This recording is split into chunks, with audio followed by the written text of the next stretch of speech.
Congressman John Lewis, before his passing, wrote, "Democracy is not a state, it is an act."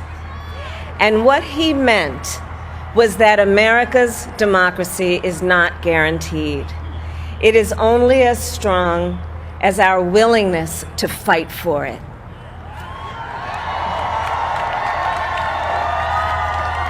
To guard it and never take it for granted. And protecting our democracy takes struggle, it takes sacrifice, but there is joy in it, and there is progress, because we, the people, have the power to build a better future.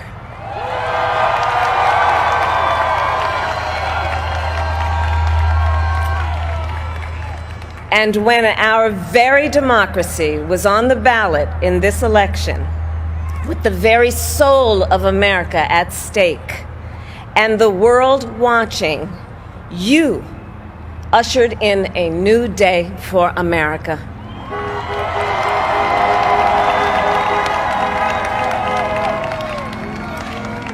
To our campaign staff and volunteers, this extraordinary team, thank you for bringing more people than ever before into the democratic process.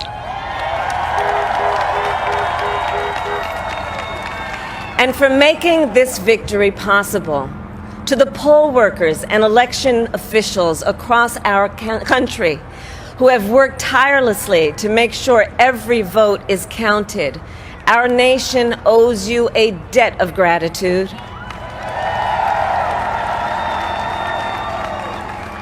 You have protected the integrity of our democracy. And to the American people who make up our beautiful country, thank you for turning out in record numbers to make your voices heard.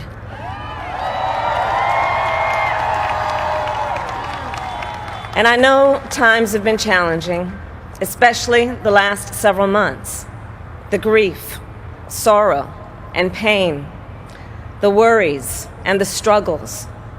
But we have also witnessed your courage, your resilience, and the generosity of your spirit. For 4 years, you marched and organized for equality and justice, for our lives and for our planet. And then you voted.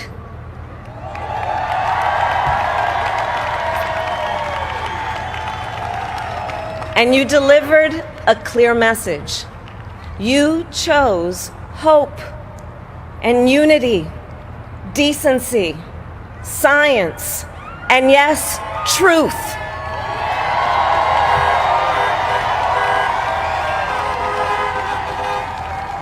You chose Joe Biden as the next president of the United States of America.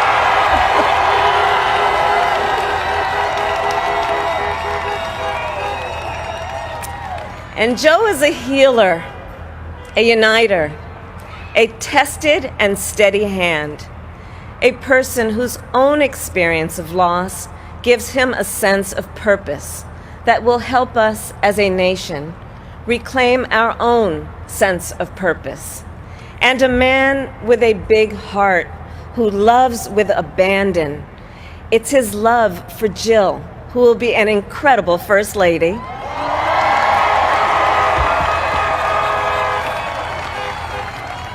It's his love for Hunter and Ashley and his grandchildren and the entire Biden family.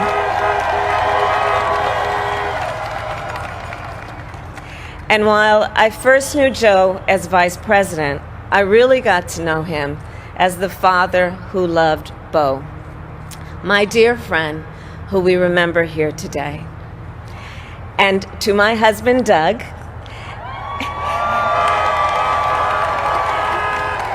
and our children, Cole and Ella, and my sister Maya, and our whole family, I love you all more than I can ever express.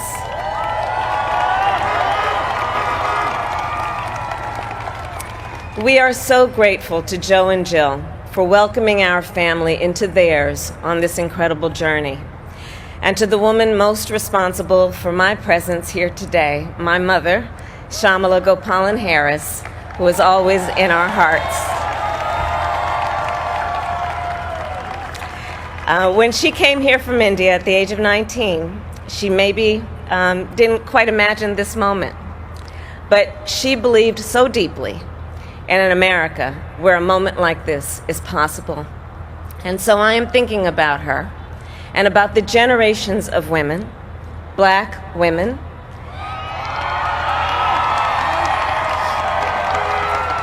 Asian, white, Latina, Native American women, who throughout our nation's history have paved the way for this moment tonight. Women who fought and sacrificed so much for equality and liberty and justice for all, including the Black women who are too often overlooked, but so often prove they are the backbone of our democracy.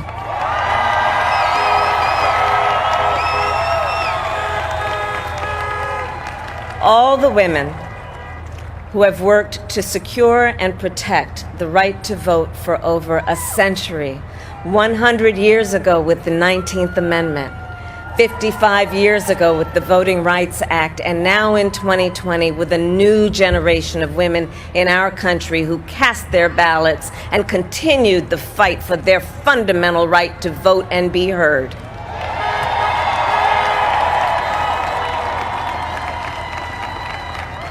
Tonight I reflect on their struggle, their determination, and the strength of their vision to see what can be unburdened by what has been.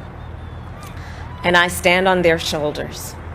And what a testament it is to Joe's character that he had the audacity to break one of the most substantial barriers that exists in our country and select a woman as his vice president.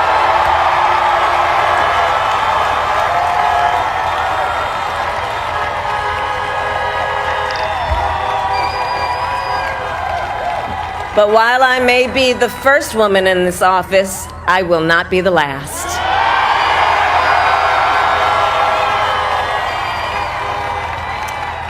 Because every little girl watching tonight sees that this is a country of possibilities.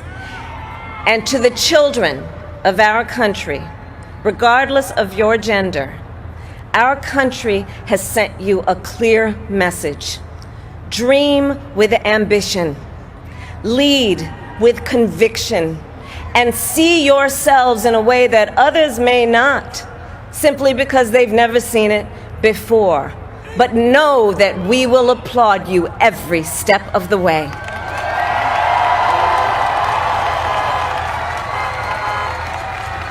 And to the American people, no matter who you voted for, I will strive to be a vice president, like Joe was to President Obama, loyal, honest, and prepared, waking up every day thinking of you and your family. Because now is when the real work begins, the hard work, the necessary work, the good work, the essential work to save lives and beat this epidemic, to rebuild our economy so it works for working people, to root out systemic racism in our justice system and society, to combat the climate crisis, to unite our country and heal the soul of our nation.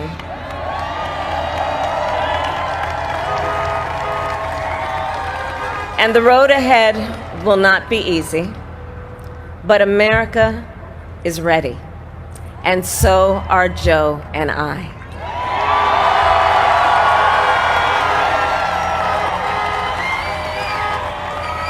We have elected a president who represents the best in us, a leader the world will respect and our children will look up to, a commander-in-chief who will respect our troops and keep our country safe, and a president for all Americans.